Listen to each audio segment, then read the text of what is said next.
Hello, everyone. This is Pritam Atma from the Mystical Motherhood podcast. I am the author of Mystical Motherhood, Fertile, and Alchemy of Becoming, which are all available on Amazon and available at my website, mysticalmotherhood.com. I am a reproductive nurse practitioner working in an IVF center in the New York area, and I also work with women privately all over the world to help them consciously conceive and use various spiritual technologies to clear generational patterns, heal, and become active participants in their own well-being in life. And I bring on awesome guests on this podcast, and I also speak alone.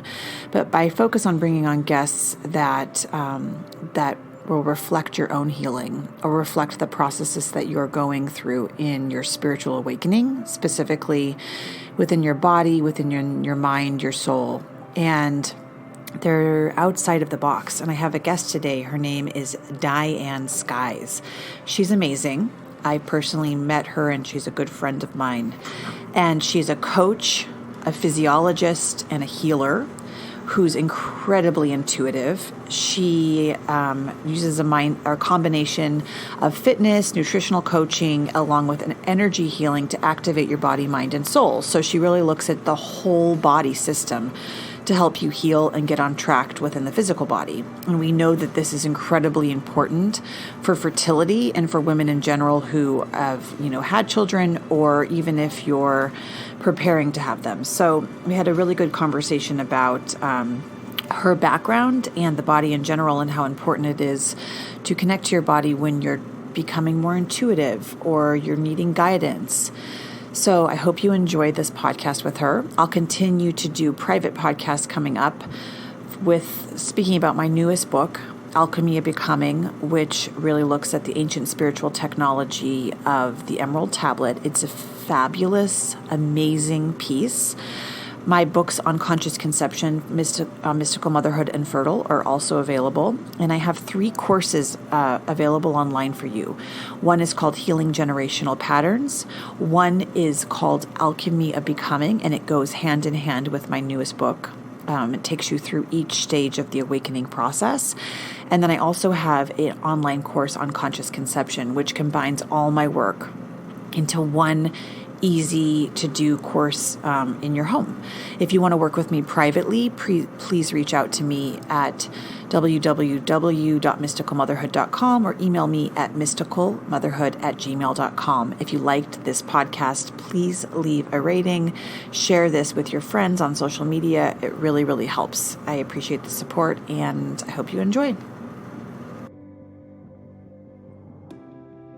So welcome, Dianne. I am so excited. I looked through your awesome website, and I know you personally. And I know how much passion you have for what you do and how long you've been doing it. And I'd love to hear for everyone who's listening how that changed over time.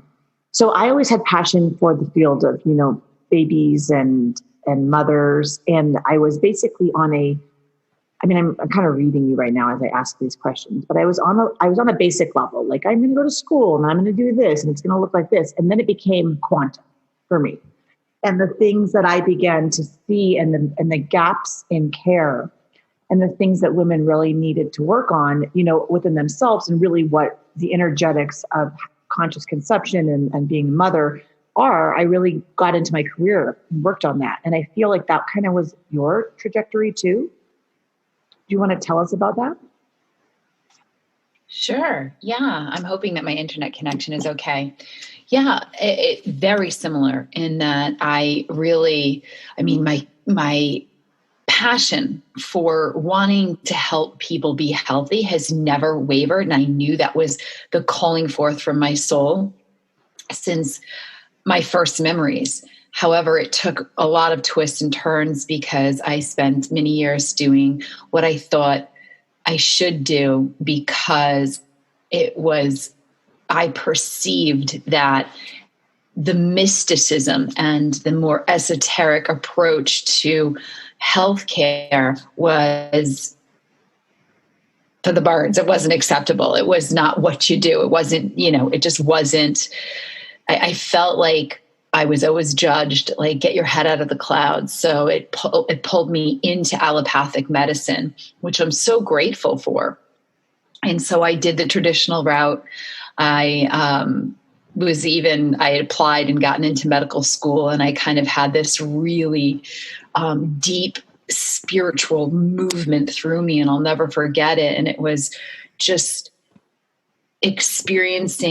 watching a bypass surgery being performed and kind of saying, I really feel like there are more than one way to heal a human heart. Like, I don't have to crack somebody's chest open at the point at which it may even be too late to help heal the human heart. There's got to be another way to this. And so that was many years ago. And since then, it's just been a peeling back of the lab coat, peeling back of the stethoscope. And I'm grateful because I have that allopathic background. And I'm the first one to say, look, if somebody needs a beta blocker because it's going to save their lives, then I'm all for it. Like, thank God for Western medicine, because it's given us so much that we wouldn't have otherwise had. So it's about the marriage, and it's about coming to a place where we can actually see that science and magic are the same thing when it comes to really understanding this magnificent organism that we get to live in for the time that we're here. We have so much power. We have so much ancient wisdom inside our cells. Every molecule of our being can tell us something wonderful about the experience of being alive. And that just fascinates me. And it's just how we get to utilize it, and all of it, right? Not just, okay, I don't feel good, let me go to the doctor. Like, that doesn't even scratch the surface of the story of what it is to be human and what it is to be in this beautiful spacesuit, right? Can I ask, for everyone who's listening, can you describe what it is that you do for women? So, what do you do when you work with women?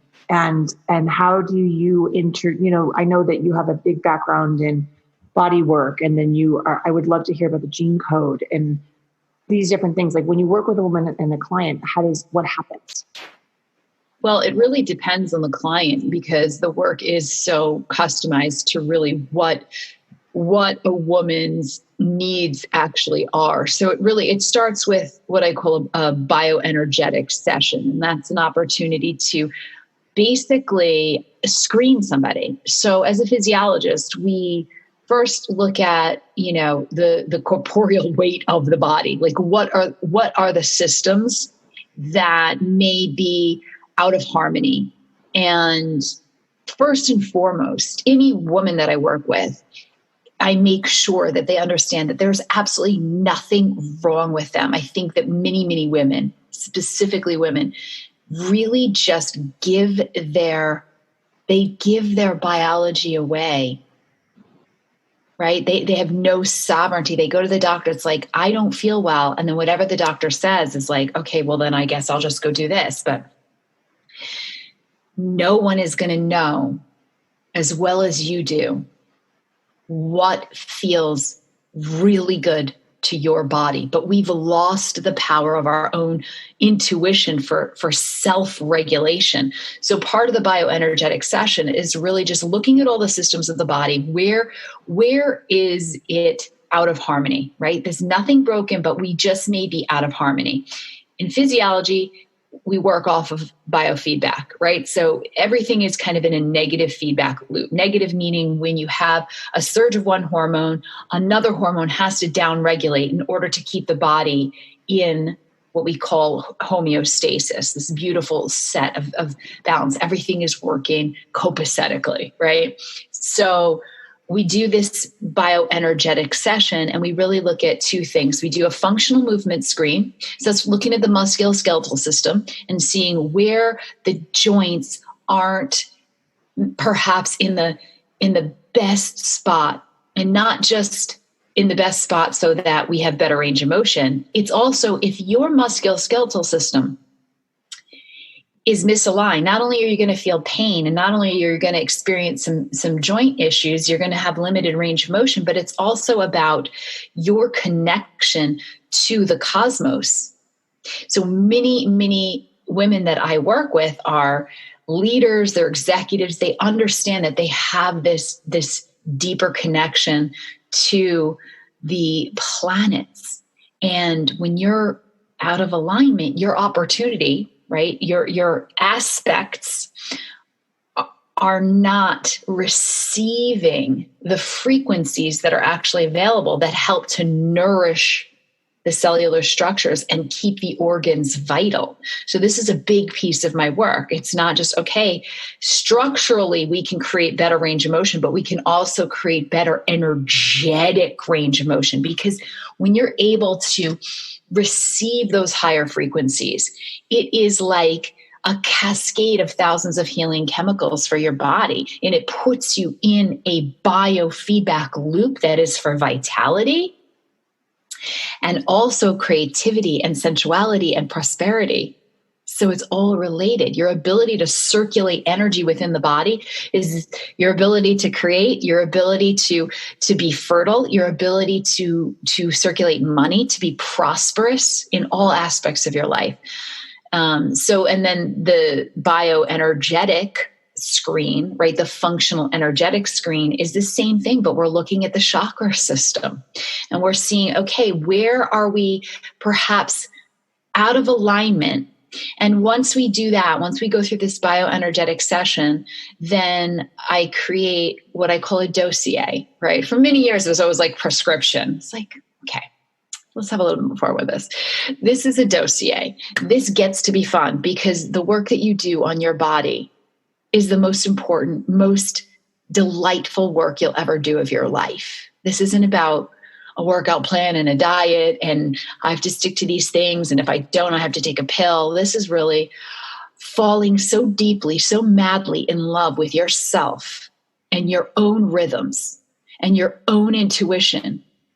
And so from that point on, it's discovering really how to use your sensory input like a ninja, right? So I notice that I am having a taste for an orange. Oh, perhaps I need some vitamin C. I mean, it really gets to be that point. I always use that example because one of my clients, it was like the most empowering thing for her the day she was like, I get it now. My body is requiring vitamin C, and that's why I'm having a taste for something citrusy. I'm like, it's that easy. You don't need me to tell you to eat more citrus. You tell you that. But we train the systems to remember what's already encoded, what's already there. You know, it's interesting as I compare that to women, who have been on birth control for many years, and they don't know when they ovulate. Like when I first conceived my children before, I don't think I even thought of it. I just luckily conceived. But I feel that in so many ways we turn our bodies off. And particularly with birth control for, 10, 15 years, you don't even know. We're taught to turn the system off. And then it's another form of losing our power. So not only have we lost our intuitive power, we've lost the power of our body. And when I was going through my own awakening experience for many, many years, I had to start with my body. I see it with everyone. Like I invited a girlfriend to the last girls' weekend, and she was very new to Kundalini yoga. And she and I were meditating, and we're having such different experiences. All she's experiencing is pain in her body, right? And I'm up in the skies flying around having, these visceral, my mind is gone, like I'm out of my body. But you have to go through these different layers of self, like the body, the emotional body, the mental body, and then you go into the spiritual body to really understand all the spirit, this, and then the 10-body system. And so I believe the first step of it, and that's why I talk about Maslow's hierarchy in my first book, Mystical Motherhood, is because you have to have the basics of the body down to move anywhere into higher spirituality. Do you agree? Oh, absolutely. And I think well, first we've been indoctrinated into this kind of giving our physical power away because, well, we don't even have to get into all of the reasons why. It's just, it's just evident that that is what has happened. And it always, always comes back to the body. The body never lies. The body never lies. It is our greatest map. It is our greatest expedition. And it is so easy that it's almost profound how much we take it for granted. Because even the sensation of ovulating, it is a sensation. And there are side effects that when a woman actually slows down enough, and we're not talking slowing down like, okay, I have to really tune in and tune everything else out. No, I mean, you just simply practice the art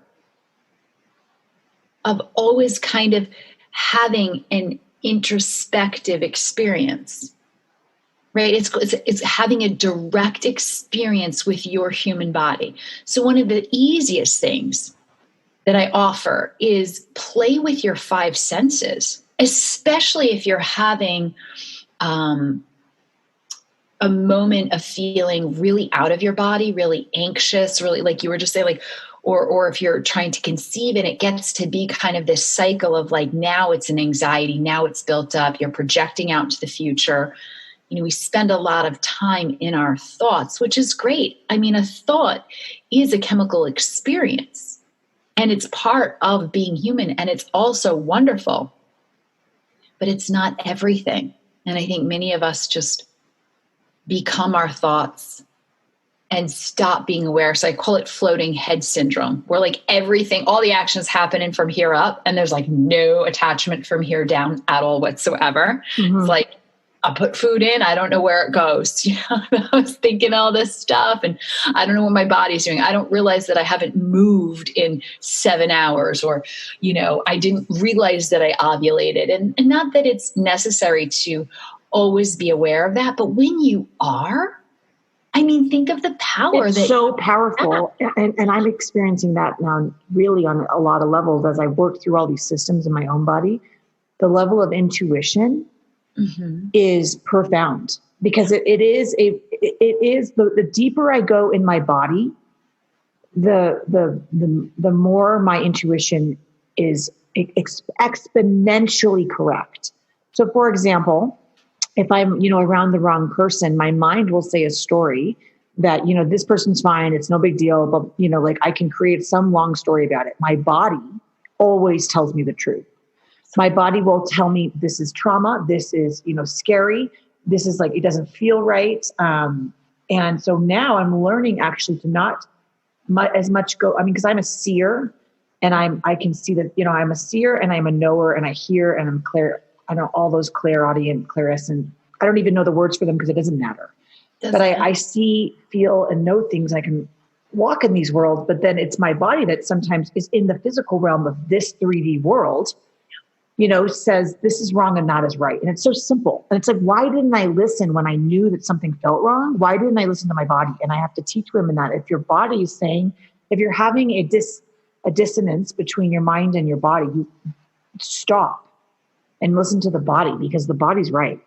Body never lies. And it's okay. It's part, I believe, of a spiritual journey, that all of us are on in this human form. And there's no right or wrong here. Some people may not be interested in an interrelationship with our bodies, and that's okay. And it's scary for a lot of people, like you had mentioned before, to tap in and actually experience pain. And we've been taught to really fear pain, physical pain, emotional pain, spiritual pain, past traumas. Like it's all here for us simply in the body as the cellular imprinting that we can actually go in and explore. Yeah. And I have a teacher, and one of my greatest teacher, I don't know if I've ever told you, Abdi. And I've probably mentioned Abdi on the podcast. His name is Abdi Electrica or something. And he's full of like consciousness and electric energy. So he has a very interesting name and he's changed my life several times, but he's a part of, bringing back this new world. whatever, I'm not going into him, but he's really opened my heart. And in my last book, Alchemy of Becoming, I really go through the process of the heart opening, the heart opening of humanity. And the heart opening of humanity goes back to what you were saying. Do you want your heart to be opened by a doctor, or do you want to open it yourself? Because like, we were on a trip and we were in Costa Rica, and everybody was scared to travel because of COVID. And this guy sat down and goes, I was so scared to travel because of COVID because I have this heart disease. And he's a part of our soul family.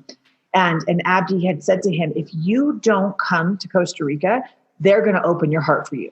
Either I'm going to open it, and then it's going to be an energetic opening and it's going to be just as painful, or you're going to have to go through a surgery, but somebody's going to open it. And that's really what's happening right now. And we asked him, like, how are we going to get through the times as they continue to, sorry to say, worsen? Yeah. And potentially, always change and always be in this like unknown environment. He says the only way to get through it in a really conscious way is to go into the heart center. And that's, I hear people saying all the time, I can't feel. And it's because you're so in your head. And then when you begin to drop into that heart center, once that trauma's healed, which is what I talk about in Alchemy of Becoming, once that trauma's healed and once that pain is you can understand it and see where it came from and peel the onions back of your heart, it's very easy to go in the heart center, and then you feel the peace. And then the mind doesn't exist. And there's no pain in there. It doesn't matter what happens on the outside. It doesn't matter about a vaccine. It doesn't matter about being in your house. It doesn't matter if you're in nature. It sort of doesn't matter. It is do you agree with me? Yeah. It's so relieving when we actually settle into that. What happens is that it's literally my description of it, my personal experience of it is the soul finally settles into every nook and cranny of the physical body, right? So you have this, again, this bigger energetic alignment of your 10-body system from subtle body through your radiant body. And when you come into that, it does not matter what chaos is in the external environment. You're good. You are aligned. Musculoskeletally, chakras align. You are a person of substance. You are an elemental person, right? Because you are also now in command of the 5 elements within you, the 5 elements without. And you know how to wield the energy of not just your 10 bodies, but everything available to you. Because the energy, energy is never, ever going to be gone. It can't be destroyed. It can only be transformed. That is Newton's law. And that's nature's law. And so our ability as humans to be able to wield that, it's the heart, because the physiology of the heart. What does the heart do? With every beat, the heart pushes oxygenated blood out into the entire working system with nourishment. And the stronger this heart muscle is, the more forceful the contraction, the more blood gets pumped out to the entire body with less effort. So think about that. This is quantum physiology. This is why I've gone into quantum physiology, because the efficiency of your heart muscle creates timelessness. You now are in a vertical space of time, right? You're above time, because one beat of a strong heart powers the entire body with enough nutrients to sustain itself to then move forward. Whereas a weak heart has to pump maybe 5 or 6 times to get that same amount of blood out. And that 5 or 6 times is actually taxing the heart muscle, creating lactate, or in this case, other byproducts of this work, which start to calcify the arteries. And as those arteries harden, they become they have less contractile properties. So now the heart has to work even harder. So you see how, and then there's a cascade of hormones that are created with that that are damaging. And to go back to your point about everyone has the ability to be clairvoyant, to be clairaudient, to be a seer. That is part of being human. It's actually quite normal. And when we even just understand that our bodies are sending us a signal, this person, there's something here. It's a pheromone. It's a protection. A person who's in fight or flight is actually emitting a pheromone that is a repellent. Interesting. It's a repellent. Yeah. Because that's how we survived, right? If we were running away from a predator in prehistoric times, we had to be able to get literally the energy that was readily available within our muscles, which is a very limited supply, but we had to be able to utilize that really quickly, which creates a lot of byproduct, right? It's like running across the street as fast as you can. After like you do it, you're like, ooh, you're out of breath, your heart rate goes up, your blood pressure goes up, you feel the burn of your muscles, your eyes are dilated. You also put off a smell that if you are in tune, you smell that fear on other people. Hence the cliche, smell the fear, right? Oh my gosh. Yeah. Three things about this that's like so much you're talking about. The first is my second book, Fertile, talks about exactly what you're talking about with creating this field. And I describe it as nature. I said, what is fertility? And I didn't even write this. They wrote this. And it was, and they said, explain fertility as, you're walking in nature and all your senses are completely connected. And then and I described fertility as like, what does the water sound like in this, wilderness you're in? And in the course I created online, it's like, what does the water sound like in your field that you're creating? Is it hot? How's the fire? Is the air, is there a storm? Is it blowing wind or is the wind calm? And it's, in those natural environments where you feel so at peace, that's fertility. But when one of those elements is off, and then the system's off, then the senses are off, then your experience of the environment's off. And then second, with Alchemy of Becoming, I wanted to say something about it. It was so profound. It's exactly related to your work. But the third thing I wanted to mention, I'll go back to that when I remember, but the smell.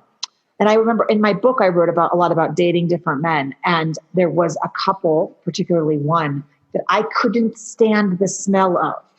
And I didn't know how to date because I'd never dated in my life. And I hated his smell. It made me sick. It made me nauseous. And it was he was not my partner. And it was my body saying, run, right? But I didn't understand. And then I went to my teacher, Tej, and I said, I can't read this man because I was still learning and I was still in trauma. So when you're in that trauma, place, you don't know your fear. You're always in fight or flight. So you can't tell who's an enemy and who's not. This animal part of yourself, your whole body system's not intact. And she said to me, sometimes men know how to change their smell because in the middle of our relationship, he changed his smell. And I remember thinking, I like it better now. How did that happen? And she said to me, without knowing any of it, she goes, sometimes some men are chameleons and they know in order to win a woman, they have a natural smell and then they'll change their smell midway. And just like an animal. And Tej said that. And I was like, wow. Well, I would also add to that when you are, it's the interaction. It's all chemistry. When you're in fight or flight, because you're like, this man isn't for me, you're also emitting a pheromone. So when you alleviate your own system, your smell changes and the interaction of another human smell, their radiance, their frequency, your frequency, it's a whole new chemical cocktail. So you're going to take in something different. It's like, I'm sure you've had this experience, every woman has, where it's like you wore perfume for years and it was like your favorite perfume, right? It's like maybe you were 17, 18 years old. It's like, this is my perfume. I love this perfume, right? And I remember for me, like I loved this like original Burberry and it was like a little bit musky and I wore it like into college. And then I switched and I went, to other things. And I recently went back and I put it on and I was like, wow, it smelled not remotely musky. It was like floral on me because my biochemistry has changed so much. And even the way that you can also relate this back to the belly and coming into your microbiome and your gut flora and how you are grooming a garden in there, and it is constantly changing depending on how you are acclimating to different environments, different relationships, different experiences. Just the simple fact that this spacesuit is actually aging chronologically, even if we as souls are not, even if we are in this time-space continuum, we still live in a finite container. And that's okay too. So it's really just how you govern this, right? It's not about like anti-aging or living longer, any of this kind of stuff. It's like, can you be the governess of this suit that you live in, of this beautiful organism that you get to maneuver? Plus you've got intellectual thought. Plus, it's not like the thoughts are bad. It's just, can you integrate all of it so that you have this just divine human experience? So even when you're scared, even when you're sad, I had a client the other day and she was just like, I am sad. And I'm like, let's fucking cry. It's so sensual. Let's just let the tears come, because the second those tears come out, which we've been told, don't cry, shut it down. What's wrong? We're not supposed to, especially as women, especially as strong women. The alchemy of tears is so absolutely healing and so magical. And it's also a part of the heart opening process we're talking about that humanity is going to go through. The anger, the tears, and the not understanding, the feeling lost. And I'm hearing more and more people, like I have a friend who's like, my chest is hurting. So he's in the cardiac lab getting everything done. He's a young 40-year-old, EKG, all troponin, all the different things, heart attack. He did a CT scan. He's completely fine. I'm like, well, I explained to him, the heart of humanity is opening and you haven't gone through your pain yet. Yeah. And until he does, and that's another thing about COVID. It's so interesting because it's affecting the lungs. Yeah. That's the biggest thing that actually people are dying from. And so then it's the lungs, it's the heart, and it's all connected. It's all connected. Your cardiovascular system. So your lung capacity, the ability of your lungs to take in the oxygen and actually have that gaseous transfer in the bronchioles. There's a gaseous exchange where we take in the air, we get it into the heart. So it starts in the lungs. And so if our lung capacity is diminished, our heart again has to work harder to get oxygenated blood to all of the working muscles, and it's creating these byproducts. And back to the pain, we all, one of my spiritual teachers used to say to me, pain is a great acronym. It stands for pay attention inside now. That's awesome. Can you repeat that again? That's what we pay attention inside now. Awesome. And that's really all pain is. It's a simple signal. It's like, oh, okay, thanks, body. Thanks for telling me that. But instead, we've been told that pain is bad and to avoid it at all costs. But there's nothing really to fear in pain. It's super helpful. And is it pleasant? No. However, it's also part of being alive. And so the minute that we're able to take that in, and I do a lot of work with my clients and just, can we hold this pain? Can you hold the crying? Can you hold this? Let the crying come out. Because the second you do, it is beyond the mind. You can let go of the cerebral pressure and allow your body to do what it naturally is designed to do, which is metabolize whatever's there. Body's very opportunistic. It's going to take whatever nutrients are there, absorb them and utilize them. It's going to excrete the rest and move on. But when we suppress and when we numb and when we run and we evade and we hide and we deflect, it's literally putting you into a constant state of fight or flight. And the body is not designed to sustain that experience. The body is not designed to live through the sympathetic nervous system. The sympathetic drive is about survival. And the sympathetic drive cuts us off from our sensory experience in a way that's much more multidimensional than fight or flight, which is, oh my God, I'm going to die. My base needs I have to handle, right? So you go back to Maslow, it's like, if my base needs aren't being met, I'm in sympathetic drive because I have to make sure that I survive. I got to get shelter. I got to get sex. I got to get food. I'm going to die if I don't get these things, right? So what happens is, like, you may have the smell, but you're missing the pheromone because you're just, it's like, oh, I can't. There's the old wives' tale that you can't go swimming until at least 30 minutes after you eat.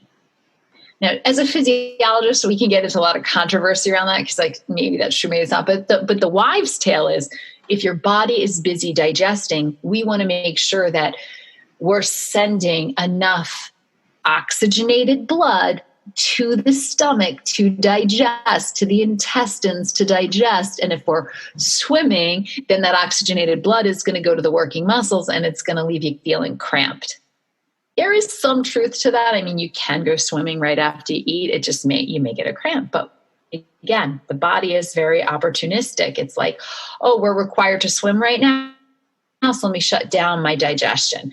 Oh, we're in fight or flight. We're so worried that, like, everything's going to run out. All the money is going to run out. There's not enough for everybody. I'm going to die. Oh my God. I'm in scarcity. I'm in lack. I'm missing what is actually there. My sight. I'm only seeing what isn't. My smell. I could have smelled fear, but I missed it because I was, like, so focused on I'm going to die. And that's exactly what's happening on the planet right now.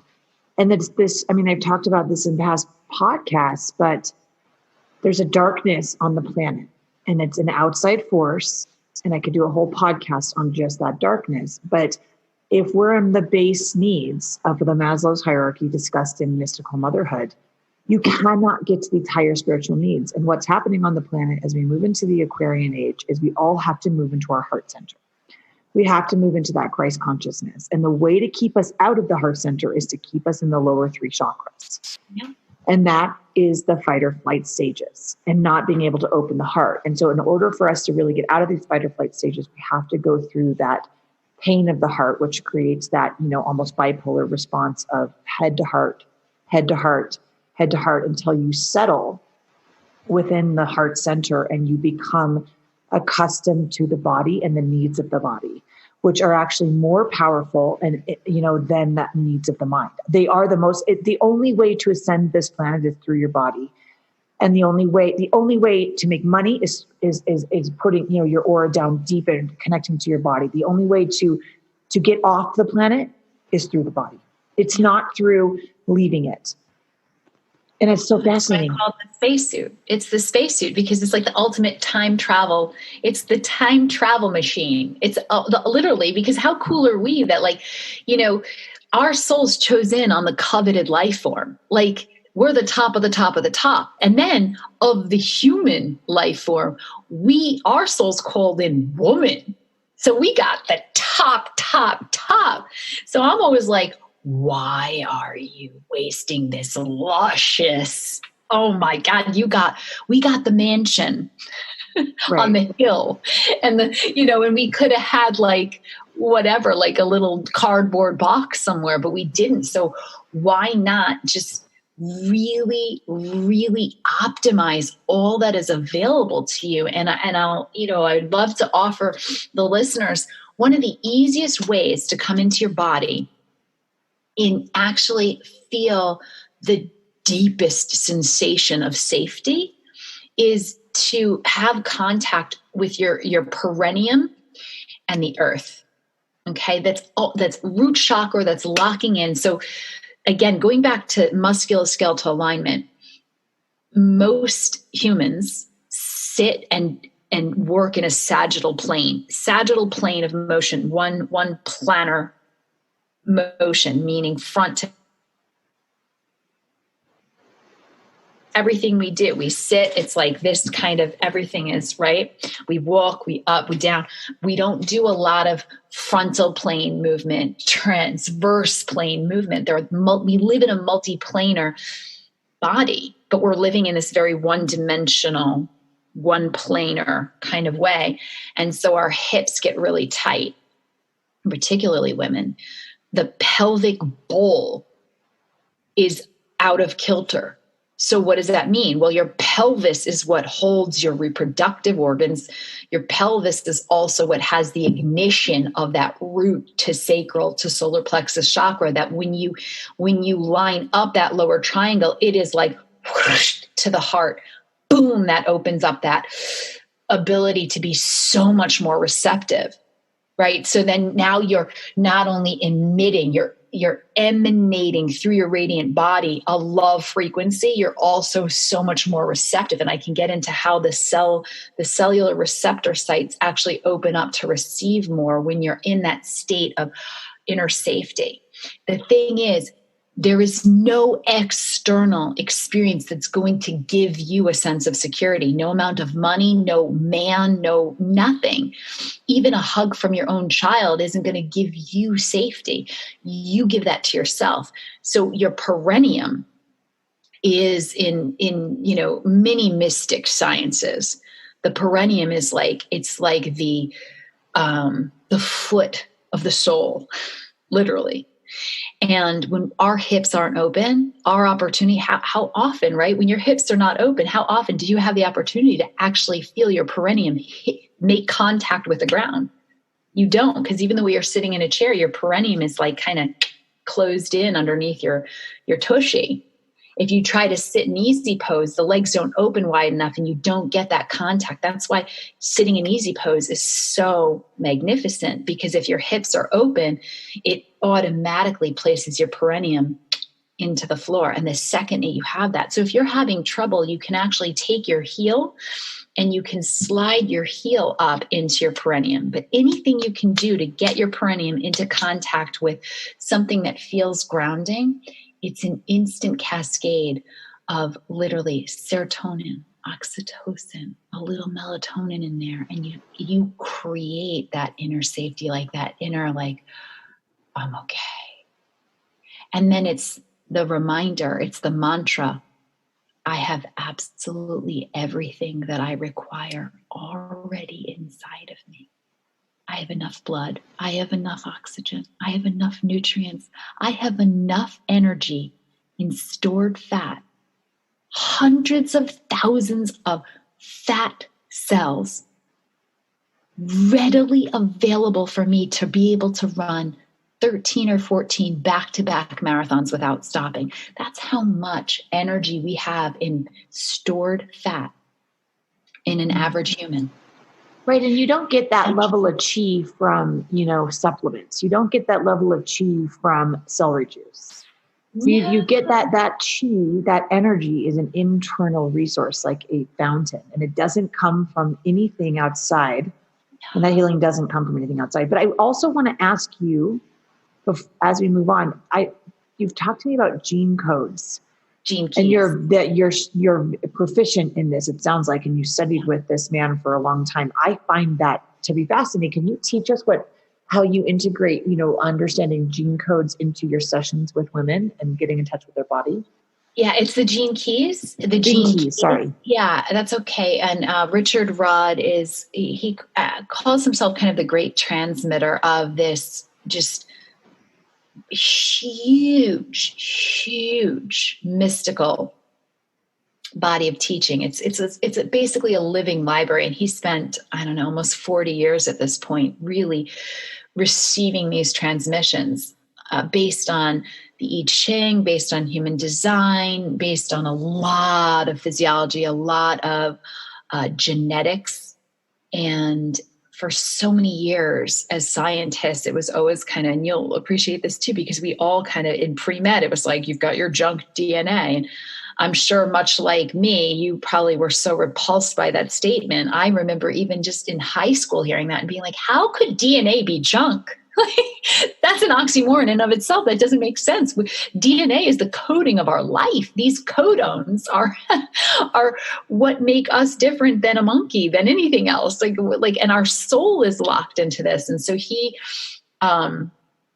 over these years, just really, really leaned into how we're all born with a certain genetic expression, and how we can actually maximize our genetic potential in so many different ways. And although I feel really excited in this body of work, what I love about the Gene Keys is how dumb I am every day. I mean, I am a constant student in awe of all the wisdom that is here for us.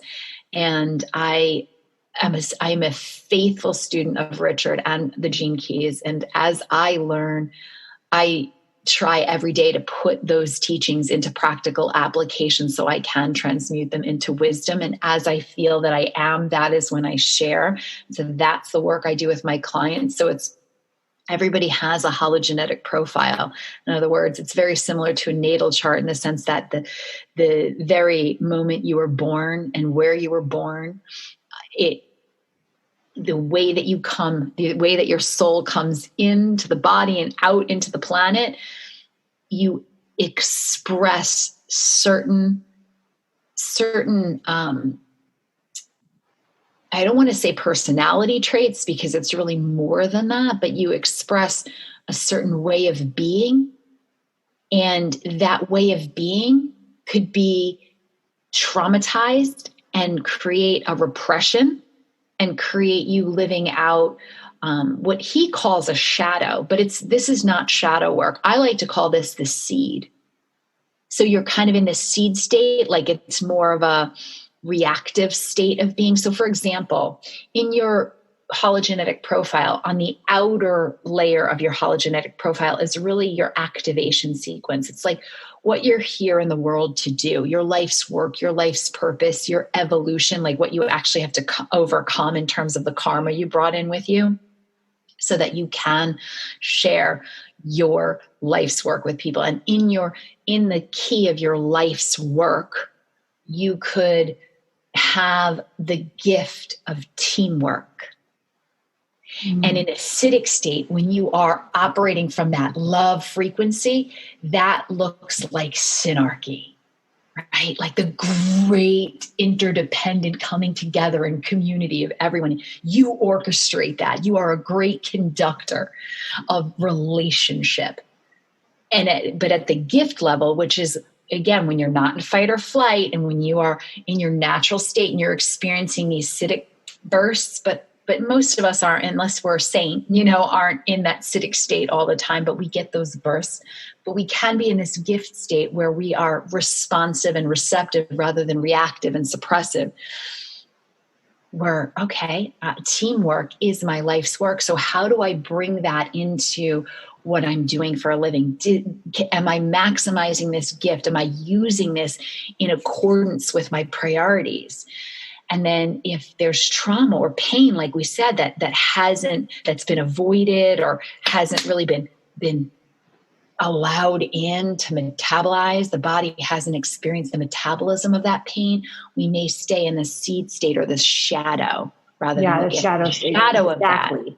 Right. The shadow of that is interference. Right. And I talk about this in other podcasts. Is a couple of things about what you're saying came up as listening to you is that you're not authentic if you haven't gone through your own pain, because you're not presenting who you really are. There's some secret within you that you haven't alchemized, and you also are afraid to talk about, and you are afraid to face. And so as a result of that, you're only projecting half of your potential to the world. That's the best way for me to say it.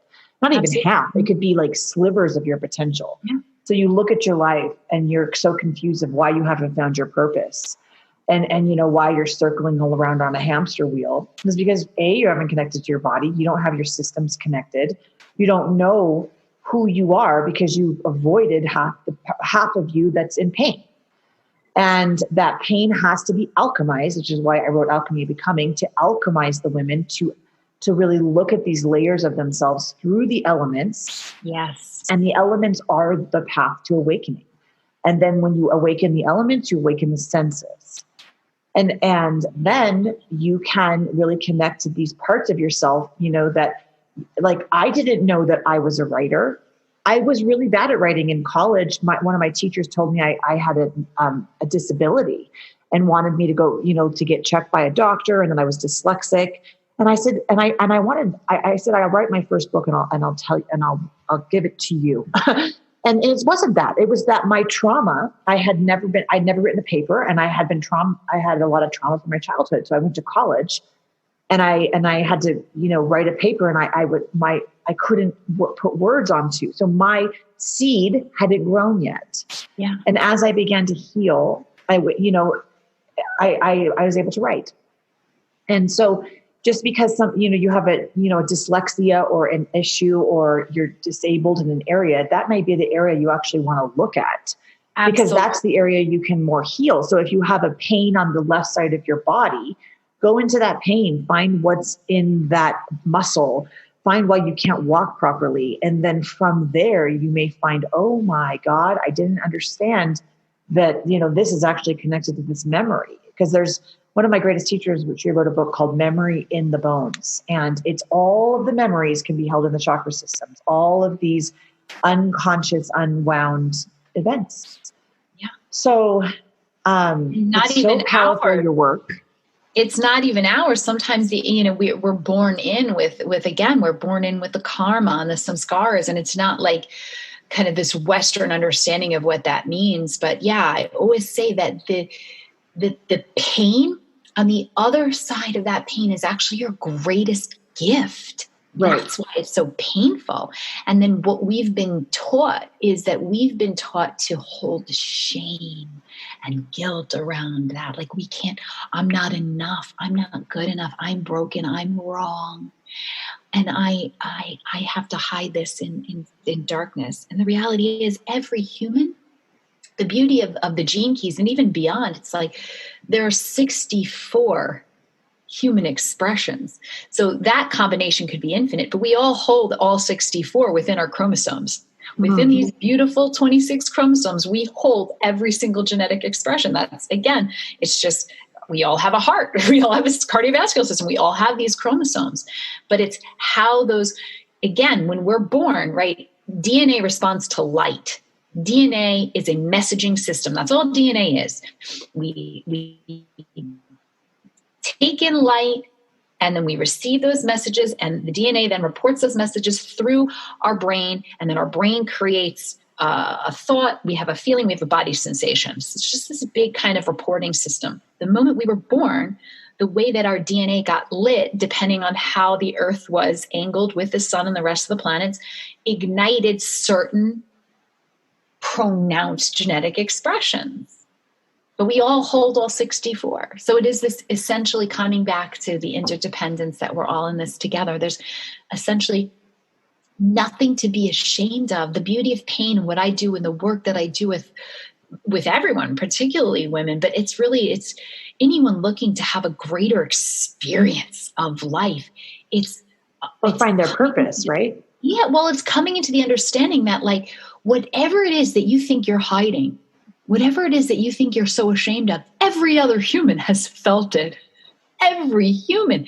Isn't it funny? I mean, let's just be crass for a moment. Oh my God, somebody caught me and I was picking my nose. Well, find me a human who hasn't done that. Find me a human who hasn't farted. And I'm being a little crass, but just to make the point that it's like every human has had that dark feeling. Every one of us has had that feeling that we're not enough. Isn't it funny? Is the cosmic joke is on us. We're all feeling like we're not enough, and we're trying to hide that. And the reality is we are always, always, always, always enough, because there is no such thing as enough or not enough. We just are. And so the quicker and the more efficiently we can come into the the gift state of our being and shed that guilt and that shame, the more that we open up that heart space to the love frequency that is the healing, curative energy for the entire collective. How do people find you? My website, which is just my name, Dianne with 2 N's, SYKES.com. And it is the same on social, with the exception of Instagram, and it's trailblazing_mom. That's my handle on Instagram. I am pretty accessible to find on those places. I would say Facebook and my website, and putting together a journal right now called Schedule Rebel. It is actually available digitally, and I hope to have it published this year. And it's basically like your best friend. It's an opportunity for you to keep kind of your own personal diary that keeps you in harmony with the planets, with your lunar centers, with just flowing into the cosmos. And that's awesome. Thank you so much for sharing everything. That was a great conversation. Oh, yeah, we could go on for hours. I know we can.